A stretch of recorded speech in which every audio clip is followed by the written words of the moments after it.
Hello everyone and welcome to the channel. We are the Hologrumps. I'm Liam. And I'm Colum. And we're here today to bring you a review and discussion of the short treks that have been airing on CBS All Access since October.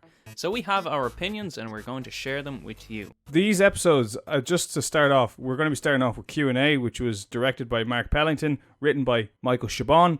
It's the strongest one of them all. Yeah, by far. By far. The rest aren't Star Trek. Okay, so the first episode, Q&A, sees the Ensign Spock beam aboard the Enterprise for the first time and be greeted by number one. I love the aesthetics of it. Absolutely love it. This is quintessential Star Trek. There's nothing off-putting about it. There's no new technologies. It's just two people trapped in an elevator, which we've seen before in The Next Generation, and they're just trying to put up with each other. Yeah, and it was a nice concept as well to see Spock come aboard the Enterprise for the very first time. Fresh out of the Academy, fresh from preparing for the Vulcan Expedition Group, and just to see him for the first time interacting with what will be his new companions or his new crew members for the first time. Now, that's not to say that this wasn't a great episode of the Short Treks. It was just in terms of canon for people that are very particular about how they like their Spock. How they like their Spock. How do you like your Spock? How do you like your Spock? But it very much played on his human half more so than anything it has before, aside from maybe some of the original series episodes. You know, I didn't have a massive problem with it. It was a bit too heavy-handed for my taking. It was a bit too much. It would have been nice if it had just been, at the very end, a smile. But instead we got a musical number, which was actually quite good. It was quite fun. It was a nice insight into a character that we knew nothing about, and it was just bizarre that he joined in and laughed along with it. Yeah, because we could imagine if this was a full 42-minute episode and we cut out from the elevator, that we could come back to see the tension building over and over and over till they eventually exploded at each other at the end. But that didn't happen simply because it was only a 9-minute episode or something like that. So we didn't really get much tension. I know they tried to show Spock constantly giving questions to number one. And then, of course, we have the random question, do you like eggplant? As if this is meant to build some kind of sexual tension, which was just strange, to be honest.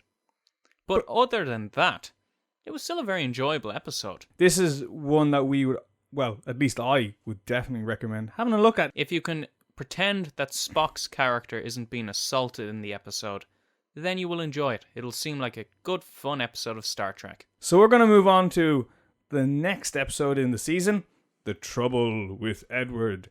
And let me just say, this is where things start to go downhill. This was the point of light to our short treks. And it's a shame we didn't have our channel the first time we saw Point of Light, because we would be filled with rage and emotion, just like after this episode of the Short Treks. This was very bad. I can't stress enough how bad this was as an episode. We decided between ourselves when we were doing this video to talk about the good points and the bad points of the video. The good points of this are going to be very short. The aesthetic at the very start of the episode. The aesthetic at the very start is quite interesting. H. John Benjamin, the voice actor, does a wonderful job as Edward. Yeah, he does, in fairness. Nothing else in this works at all. It was a very bad joke with a terrible punchline, like the person forgot what the joke was the entire way through. You have Edward saying to the captain, Rosa Salazar, the whole time, you think I'm dumb? And she says, I don't think you're dumb. Then he says, you think I'm dumb? And then to the very end of the episode, spoilers, he dies. They ask her, so you said in your report that the person responsible for the ship was one of the science officers. How do you explain this? And she says, punchline, he was an idiot. Which wasn't even the gag. The gag the entire way through was, you think I'm dumb. So they couldn't even stick that punchline. That's how badly written this entire episode was. It was terrible. And to be honest, I'd much rather just move on to the next few episodes. There's nothing else to say about this garbage. This brings us on to the episode Ask Not, which was a very short trek, only about 7 minutes long, I think.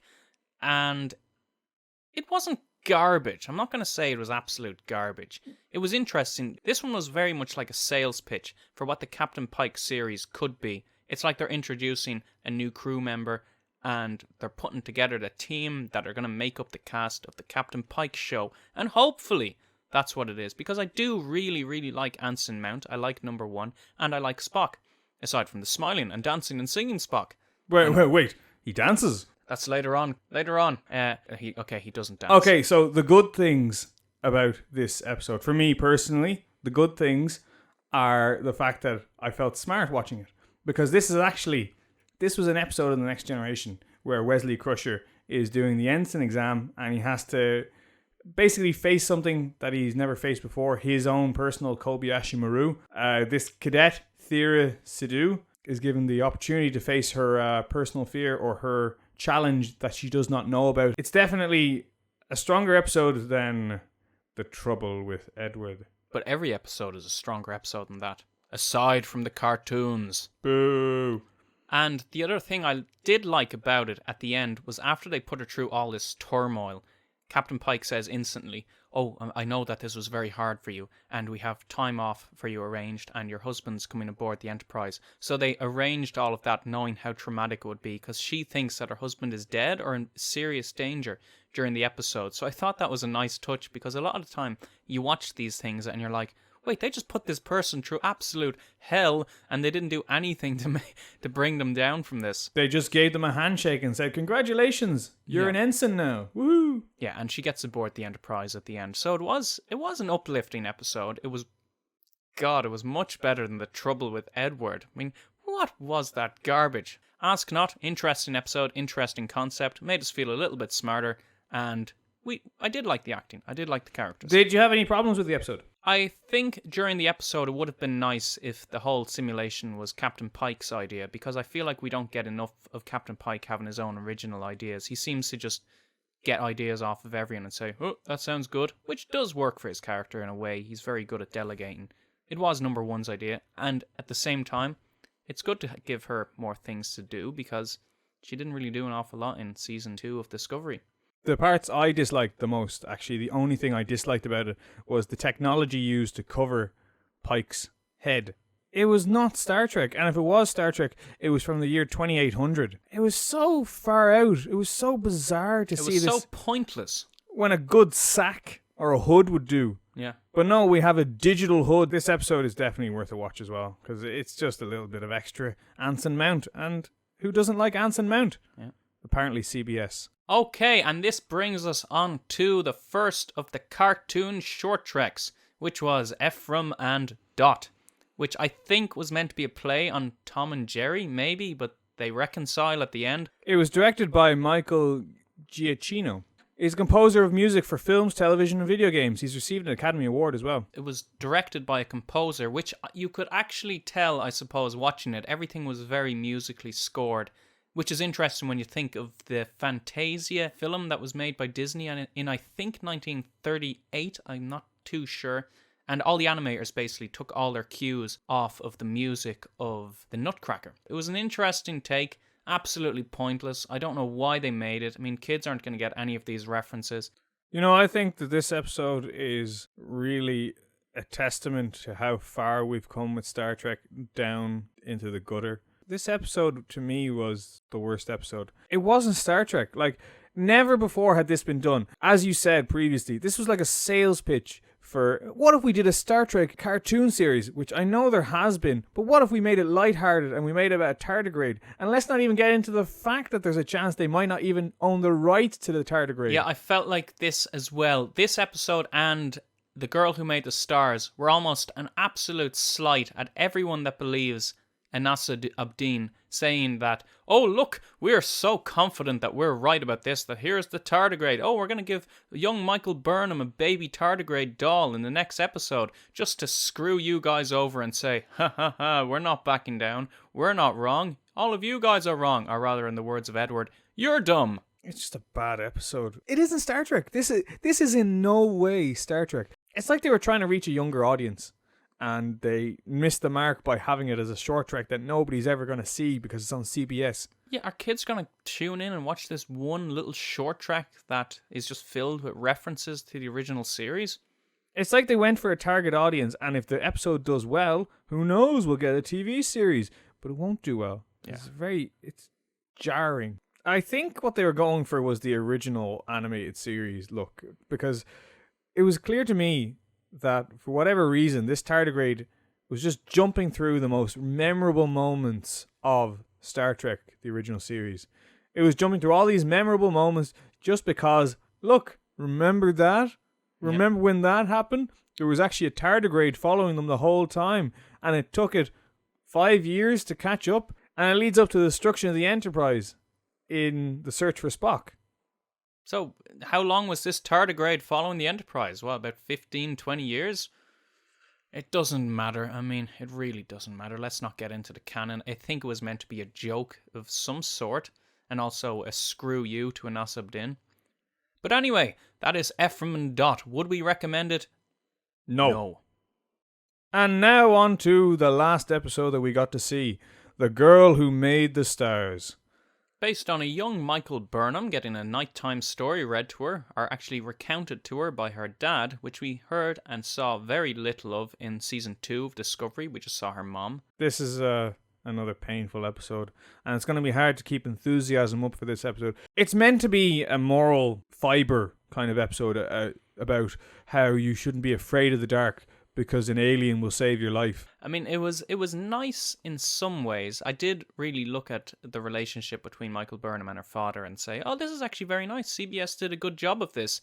I like the character of the dad. His story was very uplifting until you think about the fact that he said to her, go out into the dark and hopefully, yes, an alien will save you. Because the advice that the elders were giving young Michael Burnham, or whoever this girl was, that she shouldn't venture out because it'll be a 2-day journey and there's no light to guide them because there are no stars, was very sound advice, because there was, in fact, a giant snake waiting to eat them.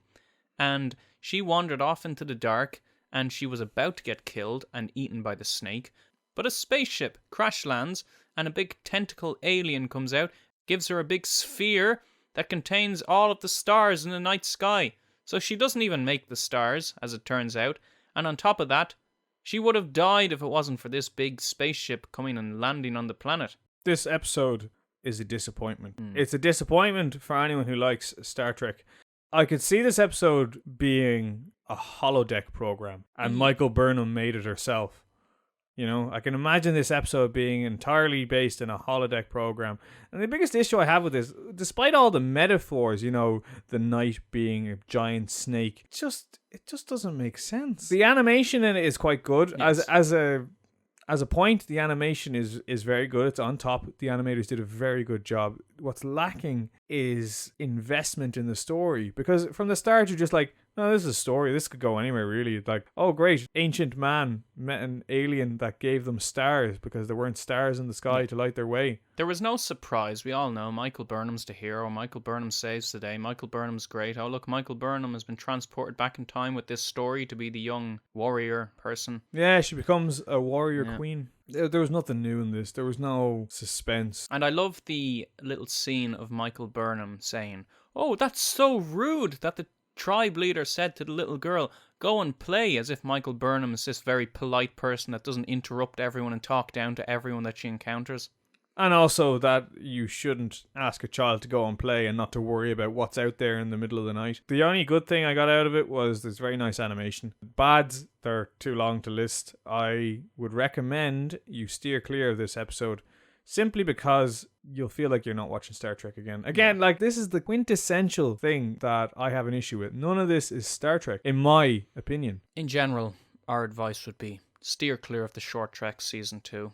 They're not worth the headache. They're not worth the effort. And it's no wonder Netflix didn't want to buy them. That's abundantly clear.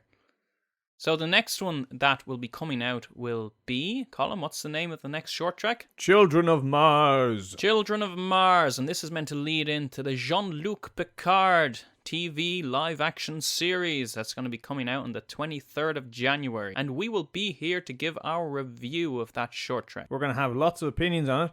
We're going to do a whole episode just dedicated to it, because I have a feeling we're going to have a lot to talk about. Hopefully we'll have a lot to talk about. Now, with that, we're going to wrap up this video with a short bit of advice. Avoid the short treks, except for Q&A and, what was it, Ask Not. Q&A and Ask Not if you're a little bit curious. If you want to support the channel, you can give us a like, give us a subscribe, and definitely just keep in touch with us.